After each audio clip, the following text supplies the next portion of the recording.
Stefan, you got there in the end and a really big win, but you made it nervous at the end. But Yeah, you said there was when was it Saturday? You said, are you not entertained? I would like, prefer it to be a little less entertaining at times, to be perfectly honest. Um, yeah, we just never ever do it the easy way, but it's a massive win, and I don't think people fully appreciate how up against it under the cosh these boys are. And to be fair, Clyde were similar tonight. That was two really tired teams that were playing there tonight. I mean, some of our boys there couldn't run. They could not run for the last half an hour. So for them to come through and win the game 4-2 after having the setback, conceding the two goals against what is a really, really good team that aren't obviously their league position is just totally false. The players that they've got in their team, you can see that tonight, Scully and how good a player he is. A brilliant win, a mammoth effort. first half was really good. I mean, you took the game to them and some really good finishes as well. Yeah, listen, we know we obviously study them. We know on the ball they're very good.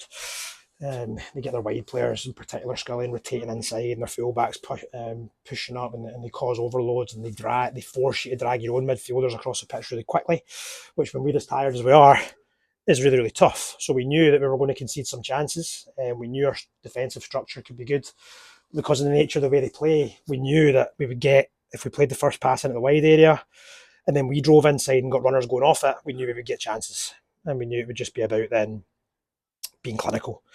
And we've said a couple of times, when the boys are fresh and when they're fully at it, if our front players play well, we're going to be a big problem for people. And again, you've seen that today. I mean, Dylan in particular was, a flawless performance, to be honest, from him. He's just such a natural finisher when he's on form, isn't he? Yeah, I've been training some of the Dylan's came from a full time background down at Charlton. You can see in training sometimes he's finishing when he strikes the ball correct. It's finishing from a higher level. I think he needs to improve his sharpness and all that kind of stuff a wee bit in order to get to the level that we feel that he can really get to. But on nights like tonight, when he's confident now and he's scoring a few games in a row, and listen, he was unplayable tonight. Yeah, and you had to ride that wee storm. They showed their quality when they came back. I mean, a couple of good goals, and it was nervy for a second goal was a really good goal. Listen, they had 3 shots on target, scored 2. So a great conversion rate, but it's not unlucky for us because they deserved the goals. The second goal was a great finish. The first goal is something that we have got to address as a group. We've got the same setup as we've had all season for set pieces, and the defending at set pieces just now is not good enough. So that's about people taking responsibility and going attacking the ball. And again, we don't need to give away the corner. I think we give away too many corners, and when we get corners ourselves, the deliveries are nowhere near good enough. So that's an area of our game where we have to be much, much better. And I think if we can add that on top of what we're already doing, we'll be really, really tough. The league's just so tight, Chris. You can probably tell by my voice. I'm absolutely exhausted. I'm exhausted watching it, and I'm exhausted watching the boys. And to be perfectly honest, me and the manager are worried about a couple of them, about how many minutes they're playing. Lyle Booth has played every single minute of the season. He should have been off at half time. Right. He's injured, and he's played 92 minutes. He doesn't come over and moan. He gets through it. He grits his teeth. He doesn't make any errors.